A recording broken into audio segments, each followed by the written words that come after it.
ಎಲ್ಲರಿಗೂ ನಮಸ್ಕಾರ. ಇವತ್ತಿನ ವಿಡಿಯೋಗೆ ತಮ್ಮೆಲ್ಲರಿಗೂ ಸ್ವಾಗತ. ನಾನು ನಿಮ್ಮ ಪ್ರೀತಿಯ ವೀರೇಶ್ ವಿಜಯಪುರ್. ಇವತ್ತಿನ ಕ್ಲಾಸಲ್ಲಿ 2026 ಆಗಸ್ಟ್ 10ರಿಂದ ಆಗಸ್ಟ್ 16ರವರೆಗೆ ಪ್ರಮುಖ ಪ್ರಚಲಿತ ವಿದ್ಯಮಾನಗಳನ್ನು ನಾವು ಚರ್ಚೆ ಮಾಡ್ತಾ ಹೋಗೋಣ. PIB ಅಂದರೆ ಈ ಪತ್ನಾಗ ಫ್ರೆಶ್ ಇನ್ಫಾರ್ಮೇಷನ್ ಬ್ಯೂರೋದಿಂದ ಈ ಮಾಹಿತಿಗಳನ್ನು ತೆಗೆದುಕೊಂಡು ಬಂದಿದ್ದೀನಿ. KEA, KS, PSI, PC, VAO, FDA, SDA ಇಂದ SDA ಪರೀಕ್ಷೆಗಳಿಗೆ ಏನಪ್ಪತ್ನಾಗ ಉಪಯುಕ್ತವಾಗುತ್ತದೆ ಅಂತೇಳಿ ತಮಗೆ ಗೊತ್ತಿರಲಿ. ನೆಕ್ಸ್ಟ್ ನೋಡಿ, ಮೊದಲೇದ ನೋಡ್ತಾ ಬಂದಾಗ BNSS ಭಾರತೀಯ ನ್ಯಾಯ ಸಂಹಿತೆ ಅಂತೇಳಿ ಕರಿತೀವಿ. ಇದರ ಅಡಿಯಲ್ಲಿ FIR ಅಂತೇಳಿ ಬರ್ತೈತಿ. ಫಸ್ಟ್ ಇನ್ಫಾರ್ಮೇಷನ್ ರಿಪೋರ್ಟ್ ಅಂತೇಳಿ FIR ಅಂತೇಳಿ ಕೊಟ್ಟಿದ್ದಾರೆ. ನೋಡ್ತಾನೆ ಬರೋಣ ಏನಂತೇಳಿ.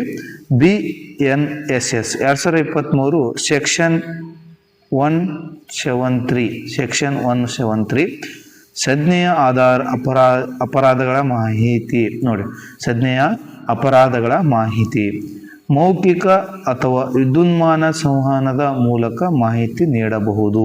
ನೋಡಿ, ಮೌಖಿಕ ಅಥವಾ ವಿದ್ಯುನ್ಮಾನದ ಸಂವಹನದ ಮೂಲಕ ಏನು ಮಾಡ್ಬೋದು, ಮಾಹಿತಿಯನ್ನು ನೀಡಬಹುದು. ಇಲ್ಲಿ ಈ FIRದಲ್ಲಿ ಯಾವುದೇ ಪೊಲೀಸ್ ಠಾಣೆಗೆ ಮಾಹಿತಿ ನೀಡುವ ಅವಕಾಶ. 0 FIR ಮಾದರಿ ನಮ್ಯತೆ. ನೋಡಿ, ದೇಶದ ನೋಡಿ ಯಾವುದೇ ಪೊಲೀಸ್ ಸ್ಟೇಷನ್ ಕೊಲ್ಲಕ ಅಲ್ಲಿ ಏನಪ್ಪತ್ನ 0 FIR ಮಾಡಿಕೊಳ್ಳಬೇಕು, ಏನೋ ಒಂದು ಏನಪ್ಪತ್ನಾಗ ಸಂಬಂಧಪಟ್ಟಂತೆ. ಈ ಮಾಹಿತಿಗೆ ದೂರುದಾರರು 3 ದಿನಗಳ ಒಳಗಾಗಿ ಏನು ಮಾಡಬೇಕು, ಸಹಿಯನ್ನು ಮಾಡಬೇಕು. ನೆಕ್ಸ್ಟ್, ಮೌಖಿಕ ಮಾಹಿತಿಯನ್ನು ಪೊಲೀಸರು ಲಿಖಿತ ರೂಪಕ್ಕೆ ತಂದು ಸಹಿ ಪಡೆಯಬೇಕು ಅಂತೇಳಿ ತಮಗೆ ಗೊತ್ತಿರಲಿ. ನೋಡಿ, ಇನ್ನೊಂದ್ಸರಿ ನೋಡೋಣ. ಮೋಸ್ಟ್ ಇಂಪಾರ್ಟೆಂಟ್ ಹೇಳಿಕೆ ರೂಪದಲ್ಲಿ ಕೊಡ್ತಾ ಹೋಗ್ತಾನೆ. BNSS ಸೆಕ್ಷನ್ ಎಷ್ಟರಲ್ಲಿ ಬರ್ತದೆ ನೋಡ್ತಾ ಬಂದಾಗ 2023 173 ಸೆಕ್ಷನ್ ಅಡಿಯಲ್ಲಿ ಬರ್ತೈತಿ. ಯಾವುದು FIR ಸಂಜ್ಞೆಯ ಅಪರಾಧಗಳ ಮಾಹಿತಿ ಅಂತೇಳಿ ನೋಡ್ತಾ ಬರ್ತೀವಿ. ಮೌಖಿಕ ಮತ್ತು ವಿದ್ಯುನ್ಮಾನ ಸಂವಹನ ಮೂಲಕ ಮಾಹಿತಿ ನೀಡಬಹುದು. ನೆಕ್ಸ್ಟ್, ಮೌಖಿಕ ಅಂದ್ರೆ ಬಾಯಿಯ ಮೂಲಕ, ಅಂದ್ರೆ ಹೇಳಿಕೆಯ ಮೂಲಕ ಏನಪ್ಪತ್ತ ಕೇಸನ್ನು ದಾಖಲೆ ಮಾಡ್ಬೋದು. ಅದಾದ ನಂತರ ಯಾವುದೇ ಪೊಲೀಸ್ ಠಾಣೆಗೆ ಮಾಹಿತಿ ನೀಡುವ ಅವಕಾಶ 0 FIR ಮಾದರಿ ನಮ್ಯತೆ ಅಂತೇಳಿ. ಅಂದ್ರೆ ಯಾವುದೇ ಪೊಲೀಸ್ ಸ್ಟೇಷನ್ಗೆ ಹೋಗಿ ಏನು ಮಾಡ್ಬೋದು, ಅವರು FIRನ ಹಾಕ್ಬೋದು. ಈ ಮಾಹಿತಿಗೆ ದೂರುದಾರರು 3 ದಿನಗಳ ಒಳಗಾಗಿ ಏನು ಮಾಡಬೇಕು, ಸಹಿಯನ್ನು ಮಾಡಬೇಕು. ನೆಕ್ಸ್ಟ್, ಮೌಖಿಕ ಮಾಹಿತಿಯನ್ನು ಪೊಲೀಸರು ಲಿಖಿತ ರೂಪಕ್ಕೆ ತಂದು ಸಹಿ ಪಡೆಯಬೇಕು. ಇಂಪಾರ್ಟೆಂಟ್, ನಮ್ಗೆ ಗೊತ್ತಿರಲಿ. ನೆಕ್ಸ್ಟ್ ನೋಡ್ತಾ ಹೋಗೋಣ. ಲೋಕಾಯನ ಅಂತ ಬರುತ್ತೆ 2026 INS ಸುದರ್ಶಿನಿ ಅಂತ ಕೊಟ್ಟಿದ್ದಾರೆ. ನೋಡಿ, ಭಾರತೀಯ ನೌಕಾಪಡೆಯ ತರಬೇತಿ ಹಡಗು INS ಸುದರ್ಶಿನಿ. ನೋಡಿ, ಭಾರತೀಯ ನೌಕಾಪಡೆಯ ತರಬೇತಿ ಹಡಗು ಯಾವುದನ್ನ INS ಏನಪ್ಪತ್ನ ಸುದರ್ಶಿನಿ ಅಂತೇಳಿ ತಮಗೆ ಗೊತ್ತಿರಲಿ. ನೆಕ್ಸ್ಟ್, ಆಗಸ್ಟ್ 13, 2026 ಪೋರ್ಚುಗಲ್ ಅಸೋರ್ಸನ್ ಪೊಂಟಾ ಡೆಲ್ಗಾಡ್ ತಲುಪಿತು ಅಂತೇಳಿ ತಮಗೆ ಗೊತ್ತಿರಲಿ. ನೋಡಿ, ಪೋರ್ಚುಗಲ್ನ ಅಸೋರ್ಸ್ನ ಪೊಂಟಾ ಡೆಲ್ಗಾಡ್ ಎಂಬ ಪ್ರದೇಶವನ್ನು ತಲುಪಿತು. ಯಾವುದು ಈ INS ಸುದರ್ಶಿನಿ. ನೋಡಿ, ಆಗಸ್ಟ್ 13ರಂದು ಮೋಸ್ಟ್ ಇಂಪಾರ್ಟೆಂಟ್ ಕೇಳ್ತಾನೆ. ಪೋರ್ಚುಗಲ್ನ ಅಸೋರ್ಸನ್ ಪೊಂಟಾ ಡೆಲ್ಗಾಡ್ ತಲುಪಿದ ಒಂದು ಹಡಗು ಯಾವುದು, ಭಾರತೀಯ ಹಡಗು, ತರಬೇತಿ ಹಡಗು ಯಾವುದನ್ನ INS ಸುದರ್ಶಿನಿ. ನೆಕ್ಸ್ಟ್, ಬಸ್ಟನ್ನಿಂದ ಅಟ್ಲಾಂಟಿಕ್ ಸಾಗರವನ್ನು 19 ದಿನಗಳಲ್ಲಿ ದಾಟಿತು. ನೆಕ್ಸ್ಟ್, ಇದು ಸುದರ್ಶಿನಿಯ 2ನೇ ಅಟ್ಲಾಂಟಿಕ್ ದಾಟುವಿಕೆ ಅಂತ ತಮಗೆ ಗೊತ್ತಿರಲಿ. ಉದ್ದೇಶ ಅಂತ ನೋಡ್ತಾ ಹೋದಾಗ ಭಾರತ ಪೋರ್ಚುಗಲ್ ನೌಕಾ ಸಹಕಾರ ಮತ್ತು ನೌಕಾ ಪಾರಂಪರ್ಯ ಉತ್ತೇಜನ. ಇದು ತಮಗೆ ಗೊತ್ತಿರಲಿ. ಅದರ ಉದ್ದೇಶ ಲೋಕಾಯನ 2026 INS ಸುದರ್ಶಿನಿ ಭಾರತ ಪೋರ್ಚುಗಲ್ ನೌಕಾಯಾನ ಸಹಕಾರಕ್ಕೆ ಮತ್ತು ನೌಕಾ ಪಾರಂಪರ್ಯ ಉತ್ತೇಜನಕ್ಕೆ ಏನು ಮಾಡಿದಾಗ ಈ ಒಂದು ಉಪಕ್ರಮವನ್ನು ಕೈಗೊಂಡಾರ. ನೆಕ್ಸ್ಟ್, MMDR ತಿದ್ದುಪಡಿ ವಿಧೇಯಕ 2026 ಗಣಿ ಮತ್ತು ಖನಿಜಗಳ ತಿದ್ದುಪಡಿ ವಿಧೇಯಕ 2026 ತಮಗೆ ಗೊತ್ತಿರಲಿ. ಇದು MMDR ಅಂದ್ರೆ ಗಣಿ ಮತ್ತು ಖನಿಜಗಳ ಅಭಿವೃದ್ಧಿ ಮತ್ತು ನಿಯಂತ್ರಣ ತಿದ್ದುಪಡಿ ವಿಧೇಯಕ 2026 ಸಂಸತ್ತಿನ 2 ಸದನಗಳಲ್ಲಿ ಏನಾಗಿರುತ್ತಂದಾಗ ಅಂಗೀಕಾರ ಆಗೈತಿ. ಅದು MMDR ತಿದ್ದುಪಡಿ. ನೆಕ್ಸ್ಟ್, ಹೊಸ ಸೆಕ್ಷನ್ ಯಾವುದನ್ನು ಸೇರ್ಪಡೆ ಮಾಡಿರುತ್ತೆ ನಾವು 9D ಸೇರ್ಪಡೆ ಮಾಡೋದು. ರಾಜ್ಯಗಳ ಖನಿಜ ಹಕ್ಕು, ಖನಿಜಯುಕ್ತ ಭೂಮಿಯ ಮೇಲಿನ ತೆರಿಗೆ, ಸೆಸ್ ಮಿತಿ ಅಂತೇಳಿ. ಹೂಡಿಕೆ ಮತ್ತು ಆರ್ಥಿಕ ಖಚಿತತೆ, ಪ್ರಮುಖ ಖನಿಜಗಳ ಭದ್ರತೆ. ಇಂಪಾರ್ಟೆಂಟ್ ತಮ್ಗೆ ಗೊತ್ತಲ್ಲಿ ನಮ್ಮ ಕರ್ನಾಟಕದಲ್ಲಿ ಅತಿ ಹೆಚ್ಚು ಏನು ಉತ್ಪಾದನೆ ಮಾಡ್ತೀವಿ, ಚಿನ್ನವನ್ನು ಉತ್ಪಾದನೆ ಮಾಡ್ತೀವಿ. ದೇಶದಲ್ಲಿ ಅತಿ ಹೆಚ್ಚು ಚಿನ್ನವನ್ನು ಉತ್ಪಾದನೆ ಮಾಡುವಂಥ ಒಂದು ರಾಜ್ಯ ಯಾವತ್ನಾಗ ಕರ್ನಾಟಕ. ಭಾರತದಲ್ಲಿ ಅತಿ ಹೆಚ್ಚು ಚಿನ್ನದ ನಿಕ್ಷೇಪವನ್ನು ಹೊಂದಿದಂಥ ಒಂದು ರಾಜ್ಯ ಯಾವತ್ನಾಗ ಬಿಹಾರ್ ಅಂತೇಳಿ ತಮಗೆ ಗೊತ್ತಿರಲಿ. ಅದು ಬಿಹಾರ್. ಮೋಸ್ಟ್ ಇಂಪಾರ್ಟೆಂಟ್ ತಮಗೆ ಗೊತ್ತಿರೋದು ನೋಡಿ. ಈ ಕರ್ನಾಟಕದಲ್ಲಿ ಅತಿ ಹೆಚ್ಚು ಏನು ಉತ್ಪಾದನೆ ಮಾಡ್ತೀವಿ, ಚಿನ್ನವನ್ನು ಉತ್ಪಾದನೆ ಮಾಡ್ತೀವಿ. ಅದೇ ಕ್ಷೇತ್ರ ಅಂತ ನೋಡ್ತಾ ಬಂದಾಗ ಅತಿ ಹೆಚ್ಚು ಚಿನ್ನವನ್ನು ಹೊಂದಿರುವ ರಾಜ್ಯ ಯಾವತ್ನ ಬಿಹಾರ್ ಅಂತ ಗೊತ್ತಿರಲಿ. ನಿಕ್ಷೇಪ ಅತಿ ಹೆಚ್ಚು ಕಂಡುಬರೋದ್ನ ಬಿಹಾರ್ ರಾಜ್ಯದಲ್ಲಿ ನಮಗೆ ಗೊತ್ತಿರಬೇಕು. ಇದರ ರಾಜಧಾನಿ ಯಾವತ್ನ ಪಾಟ್ನಾ. ಯಾವುದು? ಪಾಟ್ನಾ. ಈ ಪಾಟ್ನಾ ಹಿಂದಿನ ಹೆಸರು ಏನಾಯ್ತನ ಪಾಟಲಿಪುತ್ರ ಅಂತ ತಮ್ಗೆ ಗೊತ್ತಿರಲಿ.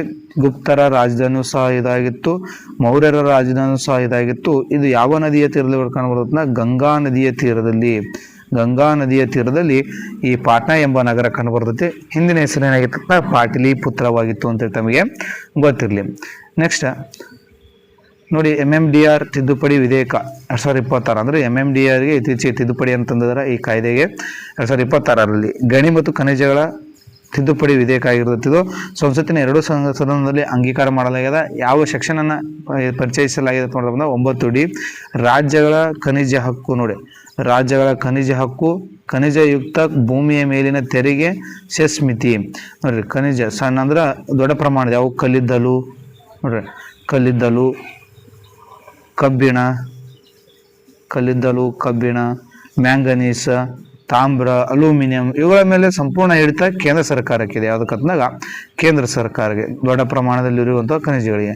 ಅದೇ ಏನು ಕಡಿಮೆ ಪ್ರಮಾಣದಲ್ಲಿ ದೊರೀತಾವಲ್ಲ ಅವುಗಳ ಮೇಲೆ ಸಂಪೂರ್ಣ ಅಧಿಕಾರ ಯಾವ ರಾಜ್ಯಕ್ಕಿದೆ ಅಂತಂದಾಗ ರಾಜ್ಯ ಸರ್ಕಾರಗಳಿಗೆ ಇದೆ ಅಂತೇಳಿ. ಕೇಂದ್ರ ಸರ್ಕಾರಕ್ಕೆ ಕಲ್ಲಿದ್ದಲು, ಕಬ್ಬಿಣ, ತಾಮ್ರ, ಅಲ್ಯೂಮಿನಿಯಂ ಇವುಗಳ ಮೇಲೆ ಸಂಪೂರ್ಣ ಹಿಡಿತವನ್ನು ಸಾಧಿಸುವಂಥ ಒಂದು ಹಕ್ಕಿದೆ.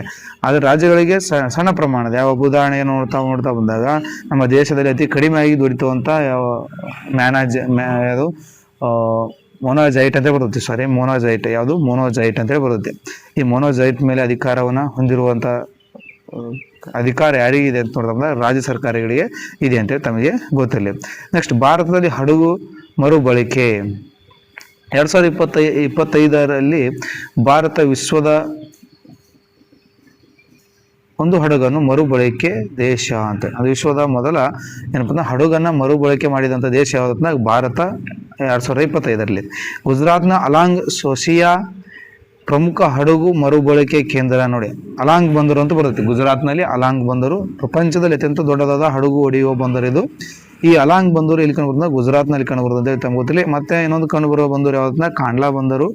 ಈ ಕಾಂಡ್ಲಾ ಬಂದರನ್ನ ದೀನ್ ದಯಾಳ್ ಉಪಾಧ್ಯಾಯ ಬಂದರು ಅಂತೇಳಿ ನಾವು ಕರಿತಾ ಹೋಗ್ತೀವಿ.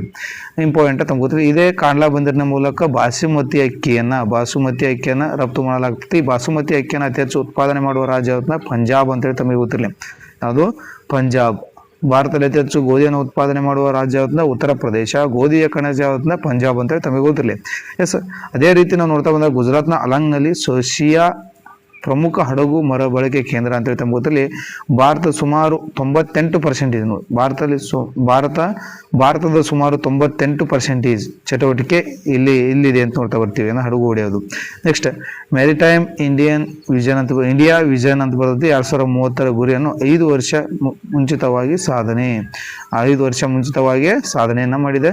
ಶಿಪ್ ರೀಸೈಕಲ್ ರೆಗ್ಯುಲೇಷನ್ 2026 ಪರಿಸರ ಮತ್ತು ಸುರಕ್ಷಾ ಮಾನದಂಡ ಬಲಪಡಿಸಿದೆ ಅಂತ ತಮಗೆ ಗೊತ್ತಿರಲಿ.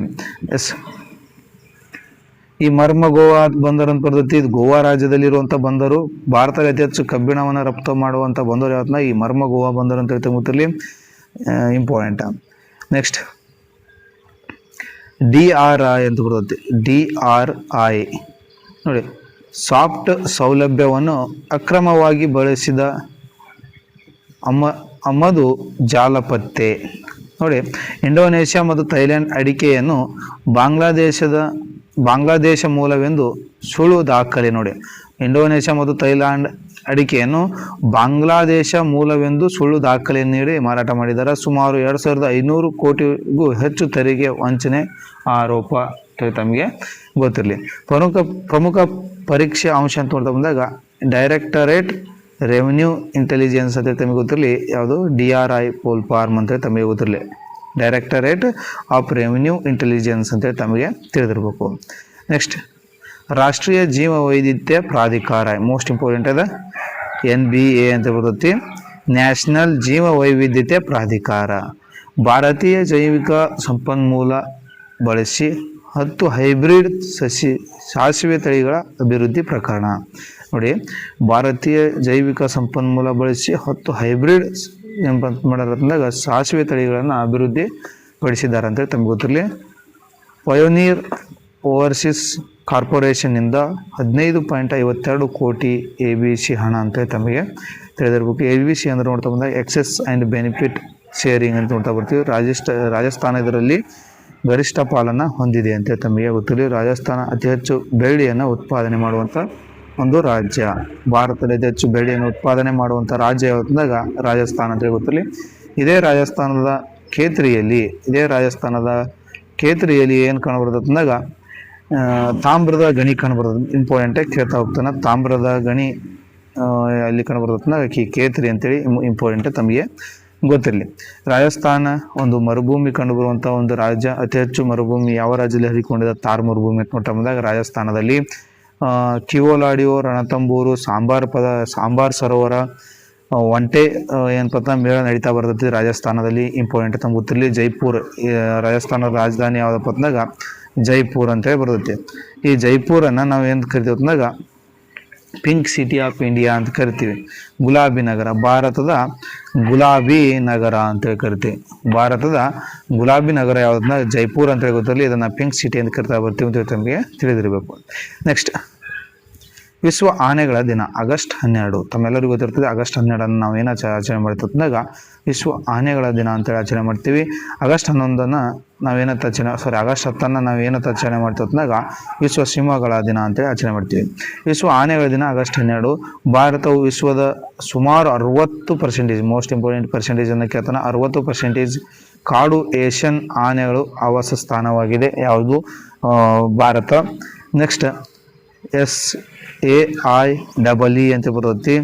2021-25 ಪ್ರಕಾರ ನೋಡ್ತಾ ಬಂದಾಗ ಭಾರತದಲ್ಲಿ 22,446 ಆನೆಗಳಿವೆ. ಎಷ್ಟು? 22,446 ಆನೆಗಳಿವೆ ಅಂತೇಳಿ ತಮಗೆ ಗೊತ್ತಿರಲಿ. 33 ಎಲಿಫೆಂಟ್ ರಿಸರ್ವರ್ಗಳಿವೆ ತಮಗೆ ಗೊತ್ತಿರಬೇಕು. 150 ಆನೆ ಕಾರಿಡಾರ್ಗಳಿವೆ ಭಾರತದಲ್ಲಿ. ಎಷ್ಟು ಪತ್ನಾಗ 150 ಆನೆ ಕಾರಿಡಾರ್ಗಳಿವೆ ಇಲ್ಲಿ ಭಾರತದಲ್ಲಿ. 33 ಎಲಿಫೆಂಟ್ ರಿಸರ್ವರ್ ಇದಾವೆ ಅಂತೇಳಿ ತಮಗೆ ಗೊತ್ತಿರಲಿ. ಸಂರಕ್ಷಿತ ಪ್ರದೇಶ ಅಂತ ಕರಿತೀವಿ. ಪಶ್ಚಿಮ ಬಂಗಾಳ ಅತಿ ಹೆಚ್ಚು ಆನೆ 26 ಅಂದ್ರೆ ಅತಿ ಹೆಚ್ಚು ಆನೆ ಕಾರಿಡಾರ್ ಹೊಂದಿದ ರಾಜ್ಯ ನೋಡ್ತಾ ಬಂದಾಗ ಪಶ್ಚಿಮ ಬಂಗಾಳ ಅಂತೇಳಿ ತಮಗೆ ಗೊತ್ತಿರಲಿ. 26 ಆನೆ ಕಾರಿಡಾರನ್ನು ಹೊಂದಿದೆ. ರೈಲು ಡಿಕ್ಕಿಯಿಂದ ಆನೆಗಳ ಸಾವು 50%ಕ್ಕಿಂತ ಹೆಚ್ಚು ಕಡಿಮೆ ಏನಪ್ಪ ಅಂದಾಗ ಆಗಿದೆ ಅಂತೇಳಿ ತಮಗೆ ಗೊತ್ತಿರಲಿ. 50%ಕ್ಕಿಂತ ಏನಪ್ಪ ಅಂದಾಗ ಕಡಿಮೆ ಆಗಿದೆ ಅಂತೇಳಿ ತಮಗೆ ಗೊತ್ತಿರಬೇಕಾಗುತ್ತೆ. ನೆಕ್ಸ್ಟ್, ವಿಕಸಿತ ಭಾರತ ಸಪ್ತಧಾರೆ ಅಂತ ಬರ್ತೈತಿ. 2027ಕ್ಕೆ ಭಾರತ ಸ್ವತಂತ್ರಗೊಂಡು 100 ವರ್ಷಗಳಾಗ್ತಾ ಬರ್ತೈತಿ. 7 ಆದ್ಯತೆಗಳನ್ನು ನೀಡಲಾಗಿದೆ. ಉತ್ಪಾದನೆ, ಕೃಷಿ, ತಂತ್ರಜ್ಞಾನ, ಗತಿಶಕ್ತಿ, ರಕ್ಷಣೆ, ಹಸಿರು ಮತ್ತು ನೀಲಿ ಆರ್ಥಿಕತೆ, ಸಾಫ್ಟ್ ಪವರ್ ಅಂತೇಳಿ ನೋಡಿ. Quantum robotics, 6G, green hydrogen, yoga, tourism ಮುಂತಾದ ಪ್ರಮುಖ ಅಂಶಗಳನ್ನು ಒಳಗೊಂಡಿದೆ ಅಂತ ತಮಗೆ ಗೊತ್ತಿರಲಿ. ವಿಕಸಿತ ಭಾರತ್ ಸಪ್ತಧಾರೆ ಅಂತೇಳಿ ತಮಗೆ ತಿಳಿದಿರಬೇಕು. ನೆಕ್ಸ್ಟ್ ನೋಡ್ತಾ ಬರೋಣ, ಜಲ ಜೀವನ್ ಮಿಷನ್. ತಮ್ಮೆಲ್ಲರಿಗೂ ಗೊತ್ತಿರ್ತೈತಿ. ಮೋಸ್ಟ್ ಇಂಪಾರ್ಟೆಂಟ್ ಜಲ ಜೀವನ್ ಮಿಷನ್. ಇದರ ಮೇಲೆ ಕ್ವಶನ್ ಆಗುವ ಸಾಧ್ಯತೆ ಇದೆ. ಜಲ ಜೀವನ್ ಮಿಷನ್ ಅಂತೇಳಿ ಬರ್ತೈತಿ. ಇದು ಆರಂಭವಾಗಿದ್ದು 2019ರಲ್ಲಿ ಗ್ರಾಮೀಣ ನಲ್ಲಿ ನೀರು ಸರಬರಾಜು 16.72% ಇಂದ 2022 ಹೊತ್ತಿಗೆ 82.84% ಏನಪ್ಪ ನಲ್ಲಿ ನೀರನ್ನು ಒದಗಿಸಿದೆ. ಯಾವುದು? ಈ ಜಲಜೀವನ್ ಮಿಷನ್ ಅಡಿಯಲ್ಲಿ. ಗುರಿ ಅಂತ ಅಂತ ಬಂದಾಗ ಪ್ರತಿಯೊಬ್ಬ ವ್ಯಕ್ತಿಗೆ ಎಷ್ಟು ಲೀಟರ್ ಅಂತಂದಾಗ 55 ಲೀಟರ್ ಅಂತೇಳಿ ತಮ್ಗೆ ಗೊತ್ತಿರಲಿ. ಗುಣಮಟ್ಟದ ಕುಡಿಯುವ ನೀರನ್ನು ಒದಗಿಸೋದು. ಬರೀ ಕುಡಿಯುವ ನೀರು ನೋಡಿ, ಕುಡಿಯುವ ನೀರಿಗೆ ಎಷ್ಟು ಲೀಟರ್ ಅಂತ 55 ಲೀಟರ್. ಅವಧಿ ಅಂತ ಬಂದರೆ ಡಿಸೆಂಬರ್ 2028ರವರೆಗೆ ವಿಸ್ತರಣೆ ಮಾಡಲಾಗಿದೆ. ಯಾವುದನ್ನು? ಜಲಜೀವನ್ ಮಿಷನನ್ನು. ಜಲಜೀವನ್ ಮಿಷನ್ 2 ಅಂತೇಳಿ ಬಂದಿದೆ. ನೆಕ್ಸ್ಟ್ ಪ್ರಾಕ್ಟಿಕ್ಸ್ ಕ್ವಶನ್ ಅಂತ ಬಂದಾಗ BNSS ಅಂತೇಳಿ ಬರ್ತೈತಿ. ಮಾಹಿತಿ ಮತ್ತು ಯಾವುದೇ ವ್ಯಾಪ್ತಿ ಪೊಲೀಸ್ ಠಾಣೆ ನೀಡಬಹುದು ಅಂತೇಳಿ ಕೊಟ್ಟಿದ್ದಾನೆ. MMDA ನೋಡಿ ಅದರ ಯಾವುದೇ ನೋಡಿ ಇಲ್ಲಿ ಏನು ಕ್ವಶನ್ ಏನಿದೆ BNSS ಸೆಕ್ಷನ್ 173 ಯಾವುದಕ್ಕೆ ಸಂಬಂಧಿಸಿದೆ ಅಂತ ಕ್ವಶನ್ ಇದೆ. ಮಾಹಿತಿ ಯಾವುದೇ ವ್ಯಾಪ್ತಿಯ ಪೊಲೀಸ್ ಠಾಣೆಗೆ ನೀಡಬಹುದು. ನೆಕ್ಸ್ಟ್ MMDR ವಿಧೇಯಕ ತಿದ್ದುಪಡಿ ಅಂತ ಬಂದಾಗ ಕೇಂದ್ರ ಸರ್ಕಾರದ ಪಾತ್ರ ಸಂಪೂರ್ಣವಾಗಿ ತೆಗೆದುಹಾಕಲಾಗಿಲ್ಲ. ಇದು ಮೋಸ್ಟ್ ಇಂಪಾರ್ಟೆಂಟ್, ತಮಗೆ ಗೊತ್ತಿರಬೇಕು. ಎಸ್, ಇಲ್ಲಿವರೆಗೆ ನನ್ನ ವಿಡಿಯೋನ ನೋಡಿದ್ದಕ್ಕಾಗಿ ತುಂಬ ಧನ್ಯವಾದಗಳು. ಎಸ್, ಮತ್ತೆ ನೋಡ್ತಾ ಬರೋಣ. ಈಗ ಇಲ್ಲಿ ಏನಪ್ಪ BNSS ನಾವು ಚರ್ಚೆ ಮಾಡಿದ್ದೀವಿ, ಗಣಿಗಾರಿಕೆ ನಾವು ಚರ್ಚೆ ಮಾಡಿದ್ದೀವಿ. ಕರ್ನಾಟಕದಲ್ಲಿ ಅಲ್ಯೂಮಿನಿಯಂ ದೊರೆಯುವ ಸ್ಥಳ ಯಾವತ್ತಿನಾಗ ಬೆಳಗಾವಿ ಜಿಲ್ಲೆಯ ಖಾನಾಪುರ ಅಂತ ತಮಗೆ ಗೊತ್ತಿರಲಿ. ಬೆಳಗಾವಿ ಜಿಲ್ಲೆಯ ಖಾನಾಪುರ ಅಲ್ಯೂಮಿನಿಯಂ ದೊರೆಯುವ ಏಕೈಕ ಸ್ಥಳ ಯಾವತ್ತಿನಾಗ ಬೆಳಗಾವಿ ಜಿಲ್ಲೆಯ ಖಾನಾಪುರ. ನೆಕ್ಸ್ಟ್ ಈ ಕಪ್ಪತ್ತ ಗುಡ್ಡ ಅಂತೇಳಿ ಬರ್ತೈತಿ, ಮೋಸ್ಟ್ ಇಂಪಾರ್ಟೆಂಟ್. ಕಪ್ಪತ್ತ ಗುಡ್ಡ, ಈ ಕಪ್ಪತ್ತ ಗುಡ್ಡ ಎಲ್ಲಿ ಕಂಡುಬರ್ತೈತಿನಾಗ ಗದಗ ಜಿಲ್ಲೆಯಲ್ಲಿ. ಯಾವ ಜಿಲ್ಲೆಯಲ್ಲಿ? ಈ ಗದಗ ಜಿಲ್ಲೆಯಲ್ಲಿ ಕಂಡುಬರುತ್ತೆ. ಮೋಸ್ಟ್ ಇಂಪಾರ್ಟೆಂಟ್ ಇದೇ ಗದಗ ಜಿಲ್ಲೆಯಲ್ಲಿ ಲಕ್ಕುಂಡಿ ಅಂತ ಹೇಳಿ ಕಂಡುಬರುತ್ತೆ. ಈ ಲಕ್ಕುಂಡಿ ಏನಪ್ಪ ಅಂತಂದಾಗ ಕಲ್ಯಾಣ ಚಾಲುಕ್ಯರ ಒಂದು ಏನಾಗಿತ್ತು ಅಂತಂದಾಗ ಟಂಕಶಾಲೆಯಾಗಿತ್ತು ಅಂತೇಳಿ ತಮಗೆ ಗೊತ್ತಿರಲಿ. ಲಕ್ಕುಂಡಿಯಲ್ಲಿ ಇತ್ತೀಚೆಗೆ ಉತ್ಖನನ ನಡೀತು. ಆ ಉತ್ಖನನದಲ್ಲಿ ಏನಪ್ಪ ಅಂತಂದ್ರೆ ನವಶಿಲಾಯುಗದ ಪ್ರಮುಖ ಅವಶೇಷಗಳು ದೊರೆತಿವೆ. ಇಂಪಾರ್ಟೆಂಟ್, ತಮಗೆ ಗೊತ್ತಿರಬೇಕು. ನೆಕ್ಸ್ಟ್ ಇತ್ತೀಚೆಗೆ ಏಷ್ಯಾದ ಅತಿದೊಡ್ಡ ಏನಪ್ಪ ಅಂತಂದಾಗ ವಿಶ್ವದ 2ನೇ ಅತಿ ದೊಡ್ಡ ಖಾದಿ ಧ್ವಜವನ್ನು ಎಲ್ಲಿ ಉದ್ಘಾಟನೆ ಮಾಡಲಾಯ್ತಂದ್ರೆ ಬೆಳಗಾವಿ ಜಿಲ್ಲೆಯ ಸುವರ್ಣಸೌಧದಲ್ಲಿ. Most important. ಇತ್ತೀಚೆಗೆ ಹಕ್ಕಿ ಹಬ್ಬವನ್ನು ಎಲ್ಲಿ ಆಚರಣೆ ಮಾಡಲಾಯ್ತಂದ್ರೆ ಮಂಗಳೂರಿನ ಪಿಳಿಕುಳ ನಿಸರ್ಗಧಾಮದಲ್ಲಿ ಅಂತ ತಮಗೆ ಗೊತ್ತಿರಲಿ.